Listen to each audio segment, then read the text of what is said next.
Hello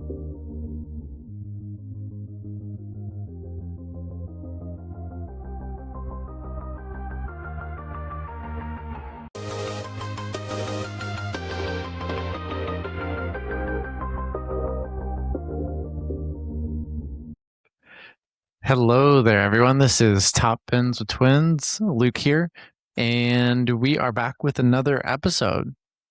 Paul, sitting right next to me. We're back in the studio this week. Back in the studio. How are you doing today, Paul?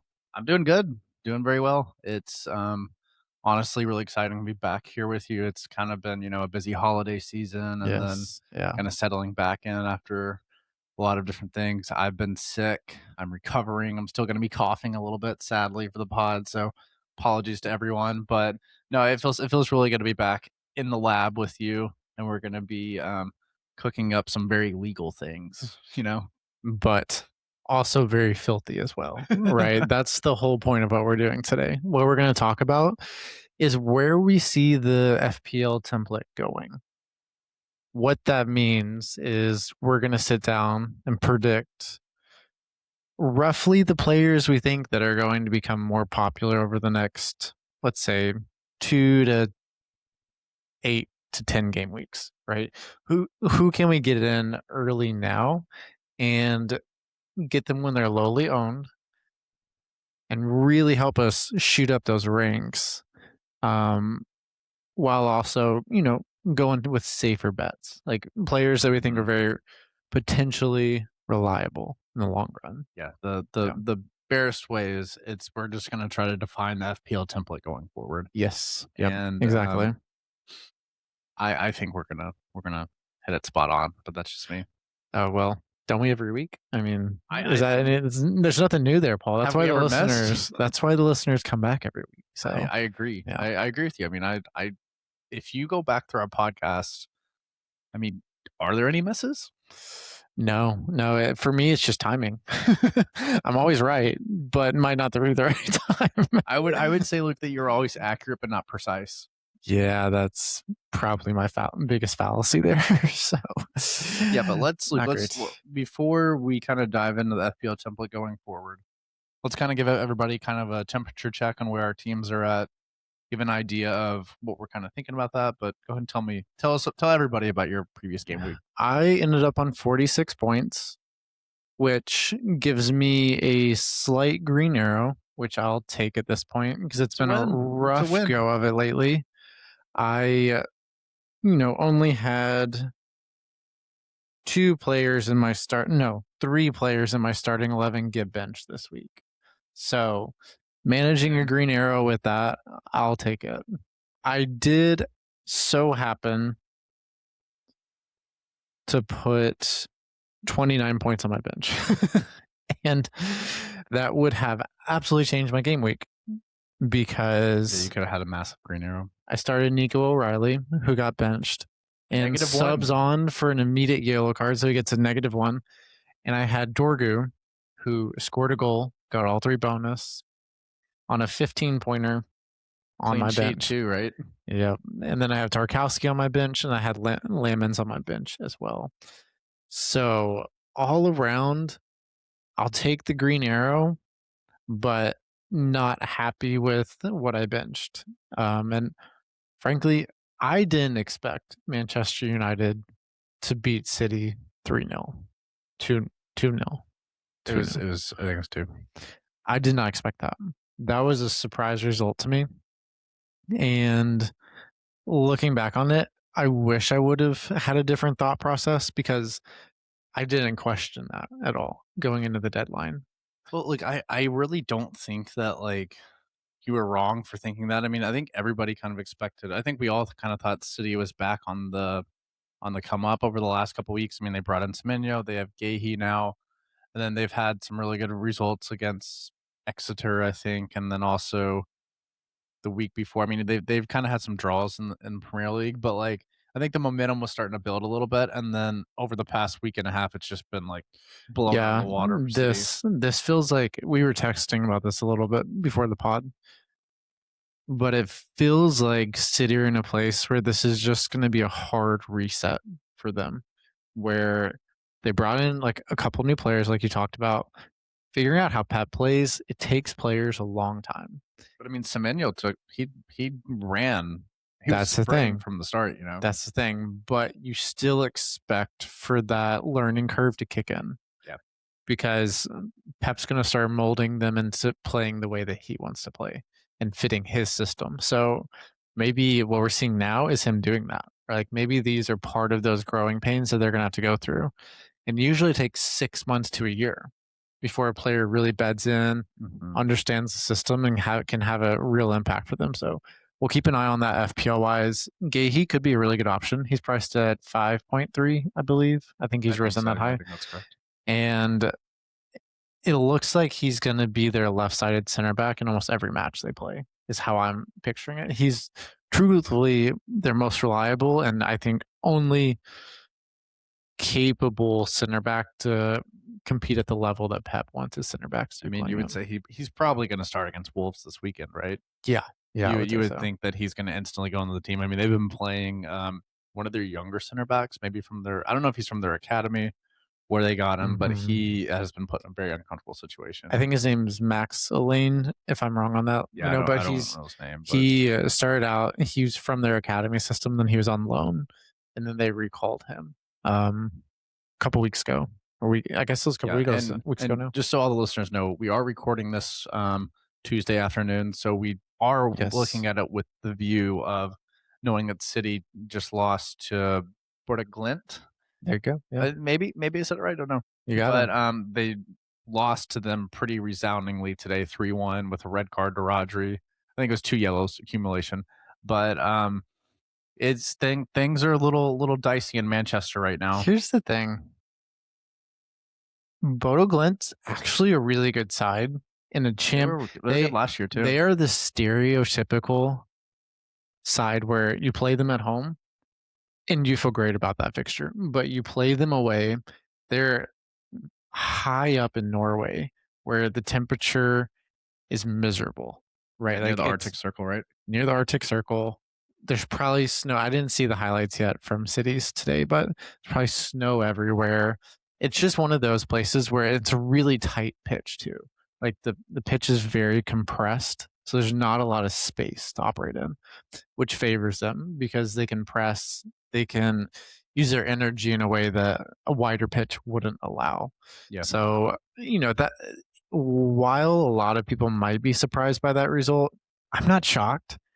And I really don't think it's as bad of a result as some people are saying. Yeah, the big thing for City though is that now this puts them in a position where they possibly could not have that first round bye to the round of 16.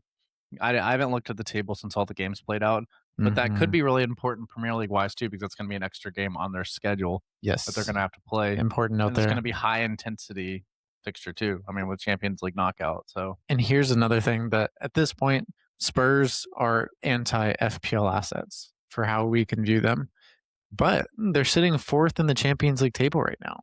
And no one's talking about that because I feel like the rumblings are Thomas Frank, when's he going to be fired? It's been a horrible season. Fourth in Champions League is not bad. Postacoglu 2.0. Oh my gosh. Could you Yeah. imagine? I Not that they're going to win Champions League; they don't have a chance. But yeah, I think they need to give Thomas Frank some time. And the biggest thing here that will potentially keep him his job is Solanke coming back and yeah, potentially being fit with the proper number 9 who can hold up play. He's creative, he can finish chances. That gives them a chance to actually turn into a functioning, effective team that yep. I think Frank can use and mold as he sees fit. So keeping an eye on Slinky is someone that I would, kind of mention before we really get into the template, but someone to keep an eye on for FPL. Yeah, I agree with you. Yeah. So overall, Luke, you had a decent week. You know, left some points on the bench, but still a green arrow. That's a win in FPL. You know, every week. It is. I'll take it.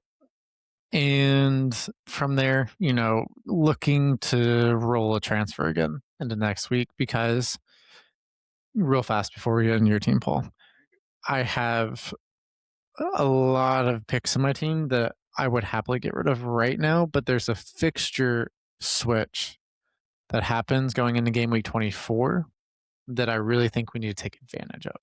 Um, so the players who I think need to leave, Nico O'Reilly can be gone. Trash. He Straight could. trash. Throw him in the bin. But I'm so over it. Okay. Sorry, that escalated quickly. But no, he understandable hasn't though. started for like 5 Premier Okay. League games. All right, I hear you. I hear you. That's why I'm saying he can go. But maybe he turns into Gahey for me. I'm not sure. Trash We'll him. see. So there's O'Reilly, Saka can absolutely just get in the bin. With his price point, I've told you Rice is a better option. they're oh my god, so frustrating. But He got I think he got 2 assists today. Actually, 1 assist. we know what's gonna happen though. As soon as I get rid of Saka, he's gonna return. He's gonna get that first goal. See, though, Luke, I don't want to dive too much into it, but like I do think that there is something going on. He does not have that burst to create the space on the right wing where like the iconic Saka moments of him cutting in onto his left foot, curling it around the keeper. He can't. It doesn't seem like he can get the separation right now to do that. No, I agree. I've said the same thing myself. So Saka, O'Reilly, Bowen has been horrible Dog water since I brought him in back in I think what was it 17 or 18. I think they played Wolves, Burnley. They just played Spurs. Nothing for him in that run. He's managed to hit DEFCON a couple times, so I'll take the extra points from that. But yeah, that's not why we bring in our strikers. With the yellow card. Yeah, that's not why we bring in our strikers. So, and then the worst of all, Voltamade. Is he going to start? Is he going to return? The answer is no to all of those. It doesn't matter if he starts because he's not going to return. So he needs to go very soon. And within our template discussion we're going to have, I think there's a really good recommendation for a player that I will be probably be bringing in soon, and I think will probably be in a lot of people's teams very soon. So I do one last quick shout out for James Gardner. 27 DEFCONs in one match in the previous game week. Did you hear about this, Paul? Yeah, and then he doesn't have 27 DEFCONs. Oh, they changed it? Yeah, I'm pretty sure. If you look on the app right now, does he still have his DEFCONs? I thought it got removed. No, he's 29 now. Oh, I thought I saw. Okay, the Twitter account I follow must be wrong because I thought that it was an opted mistake where he actually only had 9, and they somehow added 20. I don't know. What? I'm just saying, crazy. No, I'm just saying that Okay, I think it was like an error in the system, but I guess it's not wrong. Yeah, it's still in the app, and Maybe that account was just maybe trolling. what happened is it was an opta error, and then The game week timed out. the game week locked, and they couldn't change. But I'm not sure. so. Let me. Okay, let's go into your team, Paul, and I'll look this up because it is still on my app where I can see Gardner with 29. So I'm actually looking at it right now. um, Yeah, so he had 4 points last week. Oh yeah, no, it says he has 29 DEFCON. yeah, Okay, well, so we'll just look at my team real quick. Basically, I was here. I was flying. I was touching the sun. yeah, And then the glue on my wings has kind of melted a little bit because I flew too high. yeah. I'm starting to go down a little bit. And my team has just been a dumpster fire. I feel like there's been a ton of injuries over the past like 5 weeks. I've made the horrible mistake of having Draco Malfoy in my team, who is just For anyone out there who doesn't know, not Anthony Gordon. That is Anthony Gordon, the absolute fraud who scores pins midweek in cup games and different shit, and then plays 60 minutes. And that's what happened to me today with City. Cherokee gets a goal with an O'Reilly assist. Like, where is that at? Yeah, whatever. That's one of the most frustrating things. And then also same boat as Luke. This is why I'm so fired up about O'Reilly. Is didn't even positively contribute to my team. Just had a -1. Yeah, like that shit hurts. And then I was lucky to have Cole Palmer. He got a pin. Gabriel, best FPL asset in my opinion right now. Yes, easily the best. And he also got rested this week. He subbed on for Arsenal today. At first, I thought you said arrested. I was like, that's not good for FPL if he got arrested. Rested. And then Reece James, also on my team, 7-pointer for Chelsea. Things are okay. it's really not as bad as I was saying. I think I'm still flying, but Mhm. I just really need to have another good game week, kind of reset some things on my team. The problem is I only have one transfer going into next week, and I kind of like Yeah. the way my team looks, but like I don't know, Phil Foden hasn't done anything. O'Reilly hasn't done anything. Holland's been horrible. Here's the thing, I don't know if I would get rid of any City assets with the Wolves at home. That's what I'm saying. I think it's better to just roll. Yeah. I think it's roll for one more week because if let's look at City's fixtures. City have Wolves at home, It's difficult Spurs though. away, Liverpool away, and then Fulham at home and Newcastle at home. Those are difficult fixtures for me. I think though, let's see how City do against Wolves.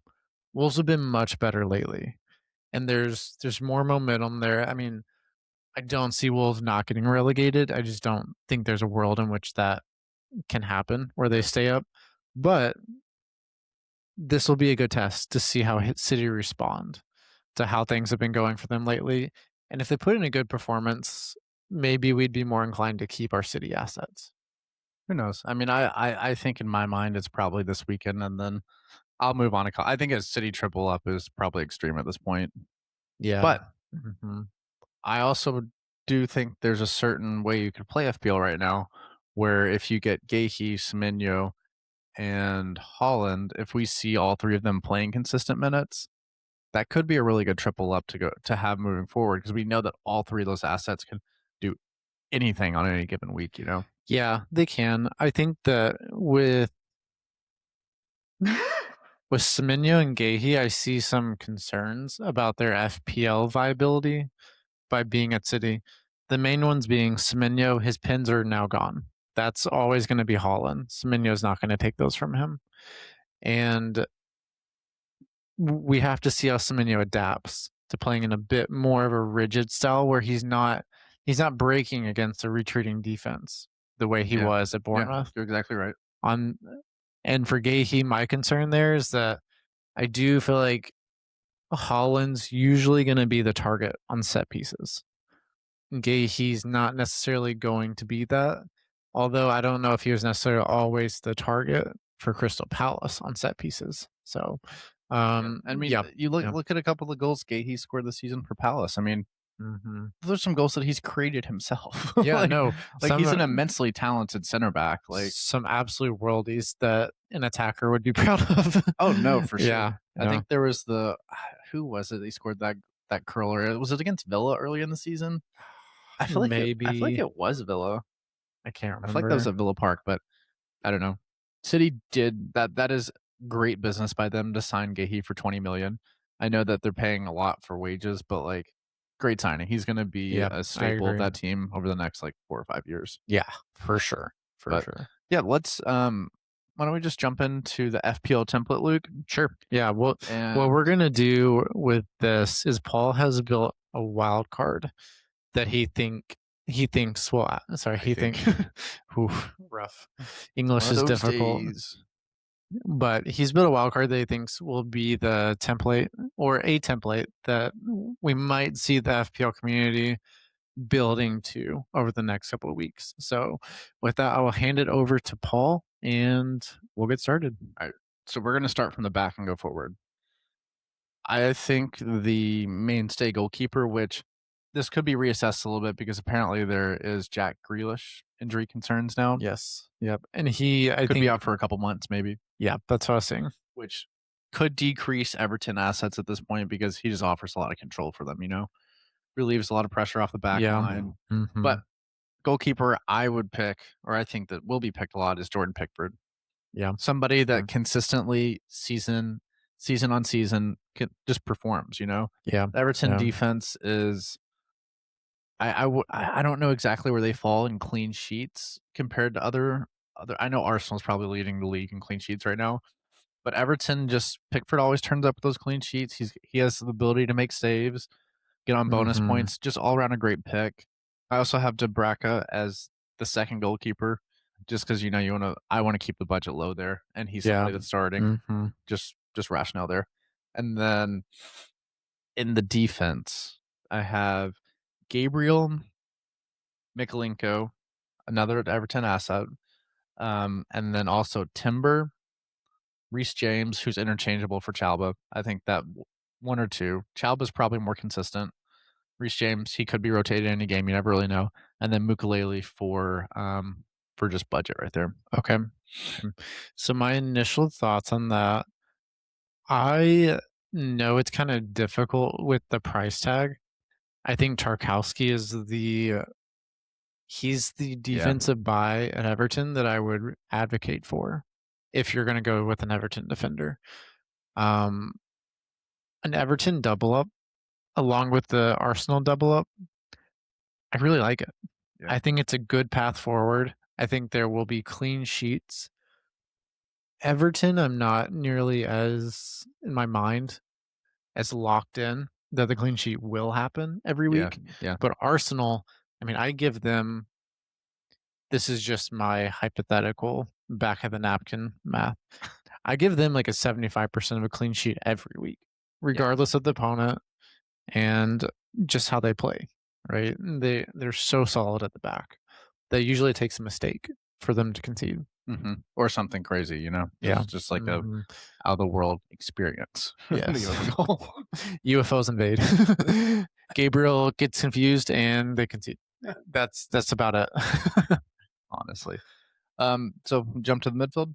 Yes. Okay. Yeah. So in the midfield, I have Bruno Fernandes, Mhm. Enzo, Rice, Wilson, and Tavernier. And that Tavernier is a little bit on the borderline. I'm not sure exactly what the injury news is going to be for him, but if he's on pens, he's somebody that can still score from open play. And Bournemouth are just the kind of team where they just draw a crazy amount of pens, Yeah. and it works out really Mhm. well They do. for him. And he's at 5.5. If he's starting, he's nailed on pens. Apparently, from what we've seen, that's hard to beat. Like, Yeah. My question to you, Paul. It seems like Tavernier could be out for an extended amount of time from what I'm seeing. Because it looks like it was hamstring, I think, if I'm remembering correctly. possibly, yeah, that's what it says in the app. If it's a hamstring, we'll be a little concerned about that. And I don't have the numbers in front of me. Let me look it up real fast, but I'm sure he's one of the most transferred in players so far going into the game week. I would say so. Um, my worry though, if we go okay, so he's not one of the most transferred in players. So that's good. FPL managers are smarter than I thought. Awesome. Good job out there, everybody. Oh, the United bias is back. Yeah, Bruno Fernandes and Bomo. That's okay. So within the midfield, you have. I think there's an argument that could be made that having Bruno Fernandes and Mbomo both is a really solid midfield option Yeah. because Bruno's on pins and he's in a more attacking position with Carrick taking over. Yeah. There's a real viability to him as being a potential captaincy option every week for Yeah. me. That's how I'm kind of seeing it. And then Mbomo is just extra points on top of that. But we know how clinical he is. He's a Look at this great weekend. attacker. Yeah, exactly. Exactly. So but here's the thing. I love the midfield you put together though. Harry Wilson is a great enabler who's been playing really well lately. Initially we thought it was a purple patch, but he's really just He's in just the best form of his life. yeah, he's just playing very well. Right? He's extended that duration to the point of where we can't say it's a purple patch Mhm. because it hasn't lasted so long at this point. I do wonder if his returns start to dry up a little bit because he didn't return this Possibly. week. He did return the week previous, but Fulham's fixtures are not as great as we would kind of hope for. So Fulham have Brighton at home, United away, Everton at home, then they play City, Sunderland, and Tottenham. Within those 6 fixtures, I'm not necessarily locked in that he's going to return in every single one of those. I'd say across those 6 fixtures, probably see about 6 returns Yeah. if he stays playing at the level that he's at right now. Yeah. But I think those will be grouped up. I think there'll be some blanks in there. Yeah. I'm Yeah. I could see it. I mean, I don't think he can stay red hot, and I think Mhm. maybe he's cooling off a little bit, but it still feels like, I mean, Fulham are a better team with Anthony Robinson starting at left back. Yeah. And it's kind of like the Jack Grealish discussion we just had. I mean, you have to look at these like teams as a whole unit, and it's like if you're losing your best ball possessor and somebody that can just like relieve pressure in Jack Grealish on the left wing for Everton, Mhm. there's going to be chain. Down Yeah, the Everton team. without a Same doubt. thing for Jedi being back. Like he just offers a lot more from that left back position than anybody else they So have. is he someone you would look at defensively to bring I in an FPL? I would, Yeah. Okay. because I mean we know last season what I mean. I don't even remember how many assists he had. He did a decent amount. He had Yeah. a really good amount of assists, and he's Yeah. somebody I think he's what like 4.6, Yeah, he's maybe cheap. even He's lower. dropped. He started at 5 and then he's been dropping throughout the season. And he should technically probably be hitting DEFCON eventually because he's somebody that Probably. Yeah, he likes a good challenge. He yeah, I mean does. he Yeah. is great at winning the ball back and Yeah, his interceptions are gonna be his bread and butter. bread and butter. That's Tough one. not Too great, many bees. but Too many continue. bees. Continue. But no, and I don't know. I think Fulham are kind of back to like the team that we would expect this season. I think they kind of stuttered to start the year a little bit, Mhm. and they're back in good form. They have I think like Wilson and Jedi both are like really good options. Raul Jimenez hasn't been bad either. Yeah. No, he's actually been really good lately. Hmm. My question to you, Paul, about the midfield is obviously there's a pretty big, expensive player that was not included in your midfield, and that's Cole Palmer.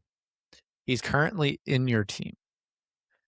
Where do you sit on Cole Palmer? Because we know after the fixture this previous week against Brentford, there's a video of him falling on the ground and he had a like padding on it, but you could see he was in discomfort. What do you think's going on there? And do you think people should have Cole Palmer? I think it's really tough. He's obviously a super talented player.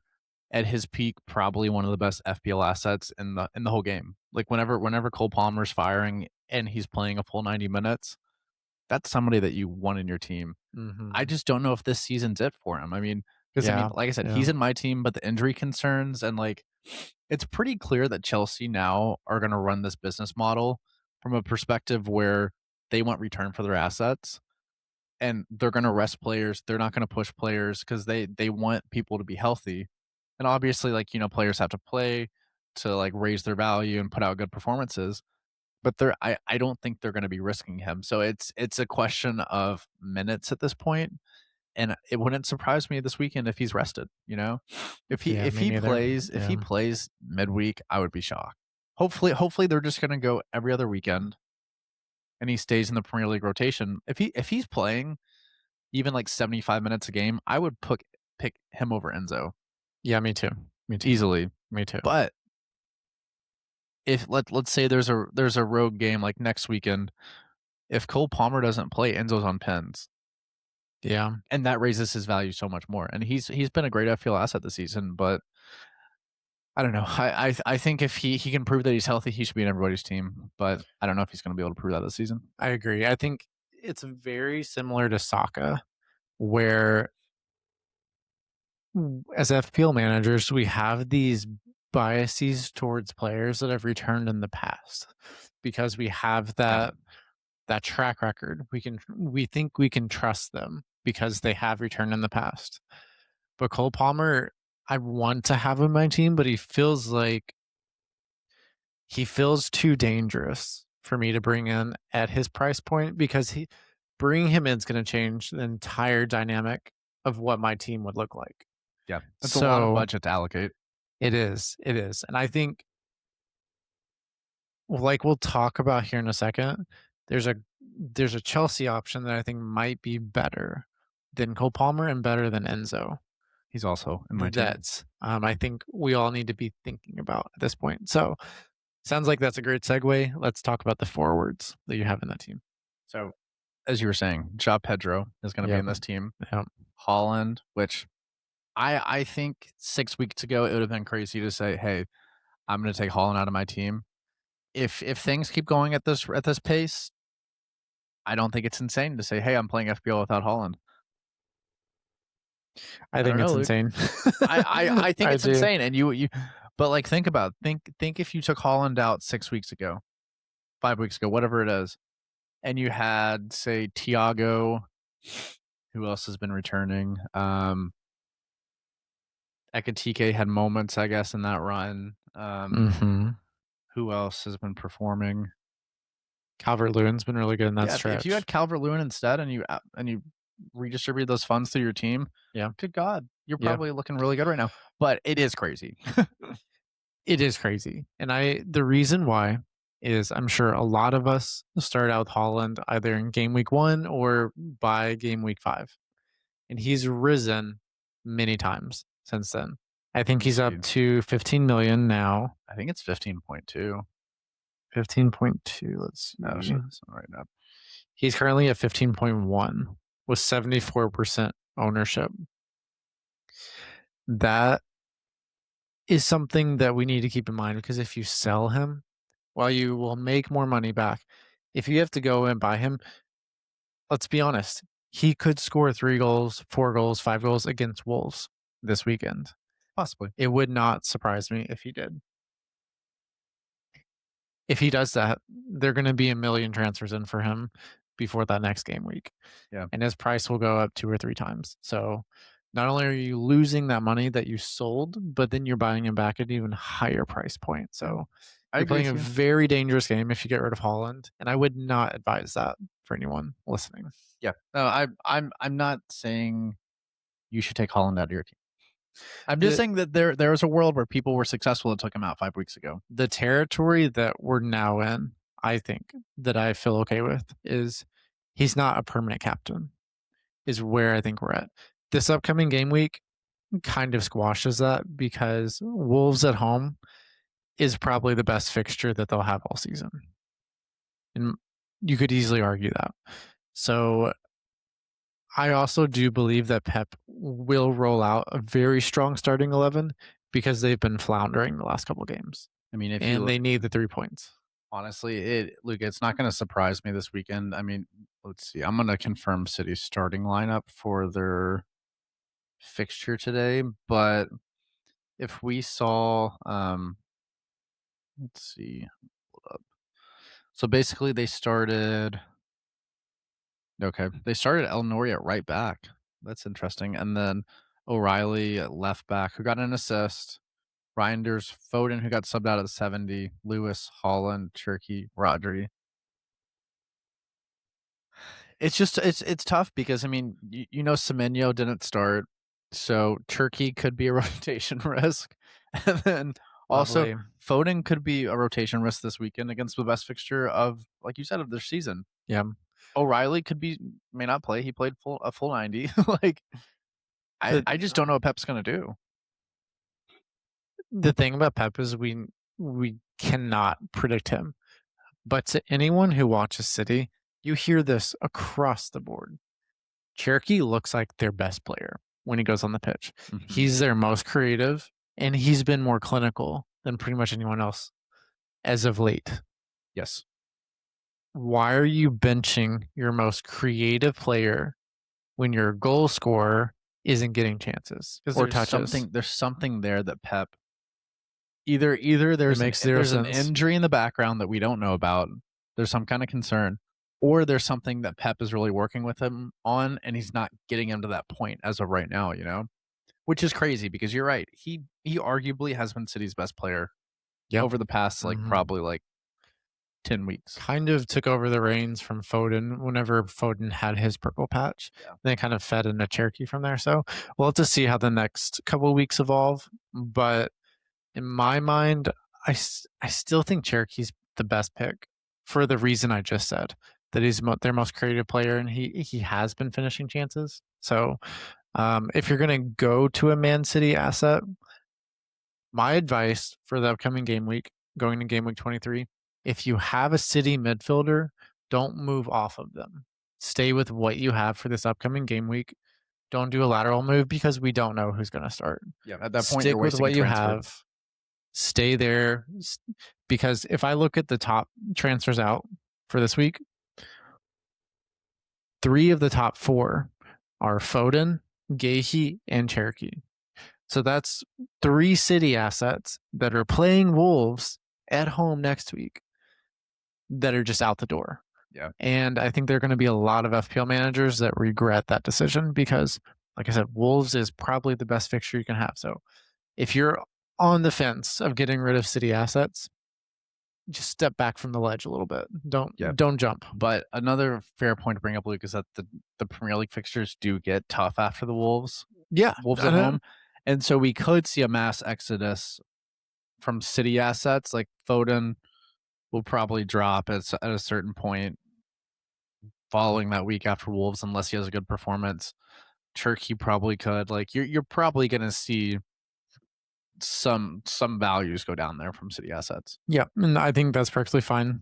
Take it on the nose and then get them out once the deadline hits for whenever we're going into game week 24. So, yeah, but that's kind of how I see it. I think circling back to what we were talking about was João Pedro. João Pedro is a slight minutes risk. And that's one reason why I'm not fully convinced that we have to go there. Yep. If I felt more positive about his minutes, he would be in my team instantly. So I agree. what I'm going to be doing is keeping a very close eye on how the Cole Palmer news starts to trickle in. If we get an update that, oh, well, he's out for another 3 weeks, or, oh, he's having the surgery, then João Pedro's in immediately.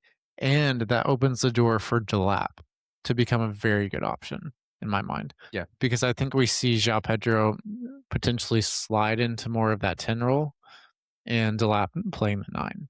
Yeah. I think that's a great point, Luke. Yeah. And another factor to consider in this too is that if Cole Palmer wants to play in the World Cup this summer and he's needing a surgery, So get it done he ASAP. probably is going to have to get it done ASAP. So we'll see. Who knows how much will be revealed in the pressers this week and everything like that. But it's scary times as a Cole Palmer owner. Yes, it is. It is. And that's, I was building my team for going into game week 24 to be able to have multiple of the high value midfield options we have. But now it's not looking like that as much because there's really truthfully only one high value midfielder that I think we need to have. And that's Bruno Fernandes. So, well, also, Luke, I mean, another thing that we haven't touched on at all in this podcast is that AFCON is now over, which that final was crazy. If you did not watch it, watch the highlights. Yeah. AFCON, good God, that was truly crazy. It never fails to disappoint. All the players should be back this coming game week from AFCON. So we could see Salah enter the conversation again. Maybe Liverpool are going to figure some stuff out. Verts is playing better. Maybe we'll see Verts' stock drop with Salah back. Who knows? I don't think so. I think Verts is starting to have the main man kind of energy about him, where play is filtering through him, and you watch him play, he just looks a lot more confident and comfortable in a Liverpool kit. Like, for example, we know that they dropped points this week. They drew with Burnley at home, which is not a good result for Liverpool. No. But Verts looked really good, and he was centimeters away from getting that second goal. I honestly didn't even watch Liverpool highlights. I apologize to everybody who listens to this podcast, but I was not on top of it this weekend. Okay, so for you and for the listeners that might have missed it as well, there was a ball that was played to him, and he took a touch around the defender, and then took another touch around the defender, and that led to a 1v1 against Jose Saul. And he tried to just clip it over him, and goalkeeper caught it with like the back of his heel, right? Otherwise, that's his second goal of the match. So, and it just looked smooth. It looked like he was in control of what was happening. Yeah. And that's one thing for me because I have Verts in my team, but I can't get rid of him right now. Not with how he's playing. He's playing well because that's one of those transfers that I think I could transfer him out going into game week 23. And over the next 5 game weeks, he could have 30 points, right? He could be one of those players that just continues playing well because we know he has the talent. We have never questioned that. It was just a matter of him getting up to the pace of a Premier League match. and then also just feeling comfortable in his surroundings, I think. Yeah, the interesting thing too about Liverpool, like just looking at their fixtures in the Premier League, so they play Bournemouth this coming game week in game week 23, and they play Newcastle, City, Sunderland, and then Nottingham Forest. So I mean, I probably wouldn't advise anybody to go to Liverpool assets at this point. Bournemouth is going to be a fun fixture though. That one, I mean, we saw that was the Yeah, opening game of I think the Premier League it season. was When Semenyo Semenyo's had a brace. brace. Yep. I think it was what Liverpool 4-2. Ekatike scored. I feel like it was 4-2.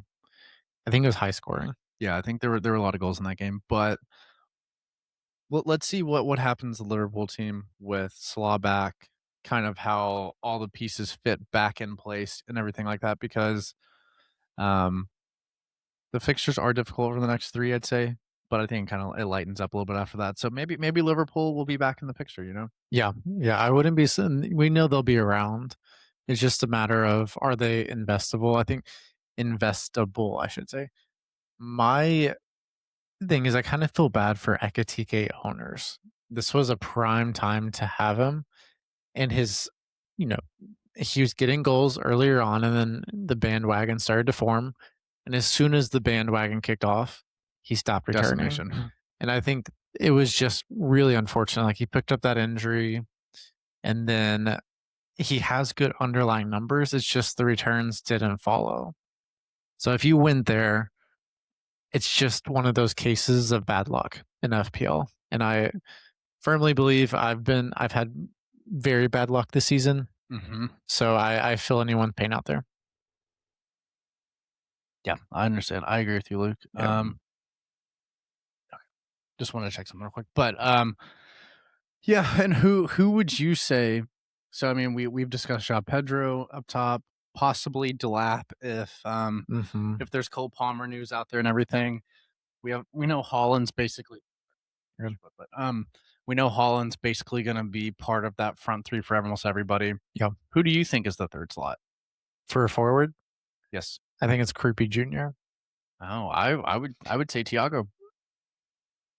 I think at his price point, Creepy Jr. is going to be a great pick. And I have no idea who's going to be on pens for Bournemouth if Tavernier is out for an extended amount of time. Yeah. Might be Creepy Jr. He scored a lot of goals for them this season and very talented player. So we've seen Iriola does not mind to give the reins to a younger player Yeah. and trust them to perform. Next man up. Yeah, exactly. So, really a shame for Tavernier. Because he's a very talented player, and I think the responsibility of being the main man would be really good for him. Yeah. Right? We kind of saw that. Like he took the pin wonderfully this weekend against Brighton. So Creepy Jr. is someone that I think will become the template go to, especially if we see Thiago start to blink a little more frequently.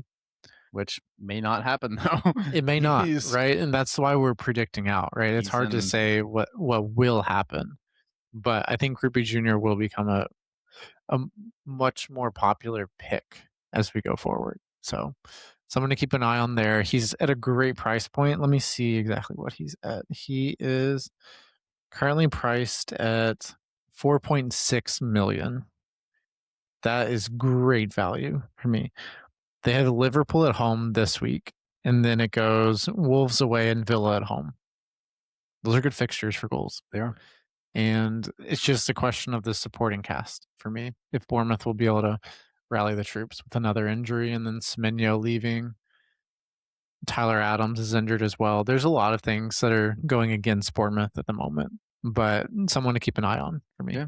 Yeah. I don't think it's a bad idea at all. Yeah. So, and then looking in the midfield, as far as really template picks, I think Bruno Fernandes is the figurehead for that. He's going to be the player that we all have and will start captaining, I think, Possibly, yeah. because Keeps he'll return, and performing. especially if Holland is blinking. I say this with all the love in my heart, but you're a little crazy if you don't captain Holland this week, in my mind, because it's Yeah. Wolves at home, and there's not a better fixture. than that for me. The upside of what Haaland could do this week, even if we're looking at his current form, Mhm. City's form itself, this is a dangerous, dangerous fixture to go against Haaland. It is. It is. So if you're going to go against him, just wait till the next game week. If you want to transfer him out, be our guest, but just don't do it this week. Yeah, I Do not do it this week. 100% agree. You will come to regret that one, I fear. On top of that, I think we could see, trying to think of other midfield options outside of what you said. I think there's another one that I didn't mention too. Kevin Schade. Okay. I think Schade is a really good shout. I mean, it seems like if you want to go with another forward instead of Thiago, he's a good way to kind of cut into that. If you watched the Chelsea match, good God, he Oh should my have God. scored. That He Sanchez should have clean scored. sheet lived a very, very lucky life. It always does. I Yeah, mean, it's crazy. honestly, if you watch Sanchez as a goalkeeper, I mean, he was on bonus points, whatever, blah blah blah last week. And as a Reece James owner, I'm happy that they kept the clean sheet, but still, like Sanchez is just always doing some crazy shit. I don't get But it. they kept the clean sheet, so I mean, hey, Kept a clean sheet, gets 11 pointer, which is a massive haul for a goalkeeper. It's one of those things that Shada was someone I was early on saying that I think it could be a great pick this Sure. season. I didn't go there like an idiot sandwich, but with that being said, I think he'll continue to return. I like Brentford's fixtures. The thing about them is they're kind of sporadic. It's not like they have a really nice green run. Extended. There is one from game week 30 up until game week 35. I think that's a great stretch. And maybe we consider, if we still have Thiago at that point, maybe Shot as someone that we think comes in as a double up for us, for Brentford. Yeah. So that is a good shout. I think that someone you mentioned in your team that will become very popular is Enzo Fernandez with Chelsea. If he stays Chelsea. Ooh, what's the rumor? Where's he going? Apparently, Real Madrid Oh, are curious about Enzo, and they want to bid like apparently a little more than what Chelsea did. Which you just have to laugh at a certain point when it comes to Real Madrid. Their man. opulence and just delusion, honestly. This is not a pro Real Madrid podcast if we're being honest. Here's my thing. If he goes to Real Madrid, it Please. fits. It fits. Please. That's all I need to say for any Barca fans out there. You won't love Enzo. So he is a good FPL option if he stays at Chelsea. I'm not convinced he's gonna. He's one of those players. He's not going to return every week. It's just not. No. He's not clinical enough. But he could have a game week where he scores 13 or 14 points. Mm-hmm. Right on the given day, he could do it. And his underlying numbers are actually really good. I just have seen enough where I'm not convinced he's going to finish the chances he gets. Because this weekend, he had great chances and he skied them. And it did not, I was not convinced that he was going to finish those chances before he even took the shot. I agree. So I'm skeptical. He could easily come back and burn us on this one, but Enzo's someone that I think I'm going to try to avoid. But I do think you need a piece of Chelsea, whether that's their defense, whether it's João Pedro or Delap, or maybe one of their wingers, which is something we haven't talked about very much. Garnacho has been much better lately. He's been returning. Pedro Neto seems to have locked in that spot too. So Garnacho with Pedro Neto, someone interesting, that a little more differential. But I do think you need at least one or two pieces at Chelsea going forward. Yeah. I agree with you, Luke. Chelsea, I think, is going to be. I think going into this extremely great run of fixtures they have, it's going to be a little negligent as an FPL manager to not have at least a couple pieces of that. And a Chelsea triple up is something that like I'm heavily considering. You know. Yeah. Uh, it's tough. A triple up is something that I'm very adverse to at the moment because every time I've tripled up on a team this season, it has bit me so hard in the ass. but it can play out really well, because like if you look at well we're just going to use I'm just going to use myself as an example. Having a triple up on Arsenal earlier in the season with Saliba, Calafiori, and then also Saka at various points, which it should have been Rice. That worked out great for me. Having a triple up on Palace with Richards, Munoz, and Mateta, that was great. It was. Like, you find teams in those really good fixtures that, are performing, You just and you hit find the on figureheads of the attack and defense, you're good. you just hit on a deep FPL memory that we need to note is the triple up of Crystal Palace Oh, back God. last season when it was their double game week of Eze, Lise, and Mateta. That was, I think that was what, like a game week 34, 35, something like that. And that was the best triple up in my mind that you could ever God, have. I really feel for Palace right now. I don't wanna, like, derail the podcast talking too much about them, but, like, they're just in a really tricky place. I mean, they just sold their captain. Glasner is making some extreme comments, which he's not in the wrong. I completely agree with him. It's how they kinda have been left on their own a little bit, and I don't know, I've watched a lot of Palace's games this year, and they easily, through the first 10 game weeks of the season, maybe up to, like, 12, 14, could have been 2nd or 1st in the table, which is insane considering they sold their best player this summer. Like, The it's thing about crazy. Palace, when a player goes there, they're generally going there with the intention of either A, they went to a bigger club and then they're trying to bounce back, or they're really young and trying to get the spotlight of being at a Premier League club with the intention of moving somewhere else. Mhm. I So agree. that always puts the club in a really tough dynamic. But I really strongly disagree with the way that they're running their club. And it could be limited by PSR. They might not be able to spin the way they wanted to for whatever reason.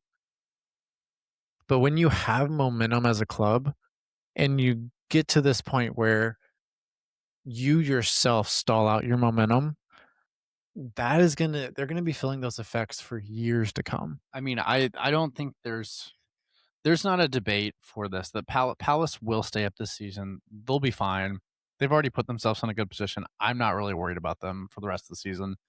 It's just you kinda get to next season, and it's like you lose your manager, you lose all your best players the season before. You have to pick up the pieces and do such an exceptional job of replacing people that you're asking a lot. You are. It's basically, honestly, like you're a side coming up from the championship at that point. That's what it feels like. And it's so So upsetting because where they could be. for Palace fans, we definitely empathize with you because it's very frustrating to not have your club being supported by the people who are financially backing it. Mhm. That leaves you in a place where you question, why do I support this club if the people who own it aren't going to support it? And then Glasner goes out and makes these statements, and he has every right to, in my opinion, I agree. because who knows what he was told behind the scenes. If he's saying this, then you can tell he's very aggravated that they're doing it and probably has been lied to. So Mhm. I fully feel for Palace, for Glasner. I would guess, I'm speculating, I haven't heard this. I bet Glasner ends up at Manchester United next season. I don't know. It would fit for me. I think he'd be a good fit there. He's someone who's a little different than what they've had in the past. Um, and I think he can handle that job. I really do. I honestly think he'd be a better fit at Tottenham than he would United. I would love Tottenham for him. I mean, I think Thomas Frank's a top manager. It just feels like from day one though that like this just isn't the right fit for him. Maybe, hear me out. We do coach swap. And Send Thomas Frank to Palace. instead of wife swap, it's coach swap. And Thomas Frank goes to Crystal Palace and Glasner goes to wait, Spurs. Yeah. Yeah. I mean, Maybe I it's an idea, but that's never gonna happen. But it's just an interesting idea. yeah. I mean, I don't know. I just at a certain point you just feel bad for these like clubs that are very limited by PSR They finally put themselves in a good position. They like Palace. I mean, they qualify for Conference League. Should have been Europa League. I'm not going to dive into that can of worms, but like, and then there's no investment. There's nothing. And I mean, I realize that like sometimes like you don't want to overspend, you don't want X, Y, Z, but like at a certain point, if you want to stay in the Premier League, you want to keep building, you have to spend the money. You do. You have to. I agree. You just have to. You do. There's no way around it. You just have to. You, especially if you have a top manager like they do, you have to support them, and that support has to be financial. That is the only Yeah. money is the way that you win games in the Premier League. Yeah. It's the simple truth. Which Usually is usually you look at wage bills, and usually wage bill correlates to number of wins or points that you get within a Premier League season or across the board, wherever you are, whatever league. But you have to also spend in order to get the right players in. So, yeah, but I think circling back to our, template sorry. discussion for FPL wise, I drilled that one a little bit. I'll close out on defenders where I see the template going. And I think everyone has accepted DEFCON. That's very important that it can change a game week for you. Like, I mean, even look at my team. Like, I have an additional 4 points in my team from DEFCON. Actually, Huge 6 this week. points. Like it's kept me afloat over the last 3 game weeks when my team's just been Jared Bowen. oh god. My team's been utter shit. But DEFCON has kept me from having a really bad red arrow to where I kind of get in this like gray slash kind of a tiny green arrow. Mhm. And that has been a game changer for me. It keeps me an okay place, mentally not okay because DEFCON's not what I want to be aiming for. Let's just pause though. When at any point this season have you been like, you know what? I'm mentally stable when it comes to my FPL team. At no point. The At answer no is no point this season. Like, let's not No even point. lie. Like, No. yeah. Too many crash outs and too many weekends ruined. Yeah, Marina would agree with me. She would. She would. But okay, so circling back, defenders that I think are almost must-haves. I think Tarkowski falls into that with Gabriel, and I actually think Senesi is one of them too, because he's hitting DEFCON very consistently, and Bournemouth, like we talked about, they should have kept a clean sheet this weekend, right? On Monday night. Look at all the pieces they're missing from their team that started the season. I agree. I hear you. I just I hear you. personally, I'm only investing in an attacker. I'm not investing in a defender. That's I don't okay. trust that team, That's okay. especially the amount of goals they've given up this season. Like, But look at Iriel is one of the top managers. It took Brighton scoring an absolute worldie in order to kill the clean sheet for Bournemouth. Yeah. When we look at that, I think that shows Iriel knows he has to change kind of how they're playing and prioritize that defense stability. They had that for 93 minutes, 94 minutes. And then Brighton scored that wonder goal. So I think that shift will continue to be made for them where they're going to try to get a goal or two and then lock up and try to prevent as many chances as possible. So I mean, you could be proved right. You could be proven wrong. easily could be. Other choices for defenders that you could potentially go for, I think Lewis Hall is always a good pick. He's in my team currently. The fixture run really turns. Newcastle don't have the best run, but I'm telling you all now, Lewis Hall is going to score a goal in the next couple of game weeks at some point because he's been on the brink of scoring multiple times, and he ended up on 3 bonus points this week by keeping a clean sheet. So, yeah, I think he's a good pick. Here's the thing. Defenders are very subjective this season for me. It kind of depends on what you prefer in a defender. And the shame is we don't have a lot of fullbacks to actually pick from.